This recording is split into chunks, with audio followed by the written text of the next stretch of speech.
Across the GTA, hundreds of refugees and asylum seekers are still sleeping outside due to a lack of shelter space. As Shauna Hunt reports, the situation is becoming more dire, with temperatures now dipping below freezing.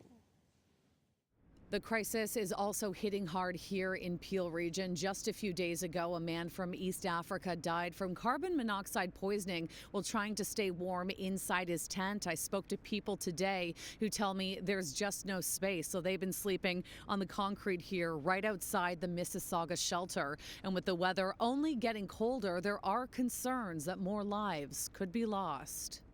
It's traumatizing after experiencing someone passing on from the same environment you're in.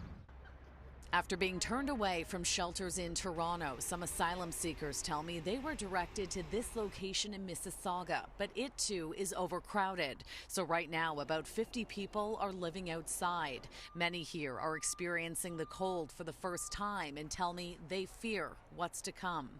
I've been sleeping in that tent. When you find the tents are full, you just sleep on the ground. You try sleeping at night, but you're scared. I might sleep and not wake up in the morning, so you barely sleep.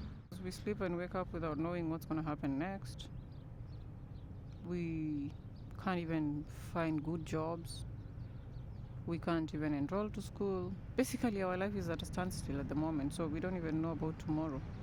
In the few hours we were here, we saw about half a dozen new arrivals. Most were not dressed for the weather. And as temperatures dip below freezing, Peel region is sounding the alarms. Brampton Mayor Patrick Brown posted this video to social media to help amplify the growing crisis. We have in the range of 40 to 150 asylum claimants sleeping outside. Tonight's going to be the first night where we dip into the minuses. My worry is that we're going to see a number of fatalities if we don't immediately find shelter for a system that's now at 321% capacity.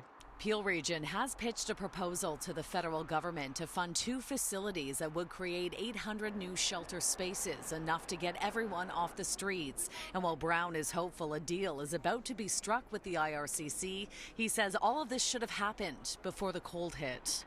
We've been asking for a solution since July, when we first saw this uptick in asylum claims. Our system used to be 4% asylum claimants. Right now, our shelter system in Peel is 68% asylum claimants. In Toronto, more than 300 people a day are being turned away from the shelter system. Mayor Olivia Chow recently made a request to the federal government to open its armories, but so far, no response. In the meantime, people are surviving the best they can. I'm really worried, to be honest. Imagine -20. It's going to be crazy. Sometimes we feel like we regret coming here.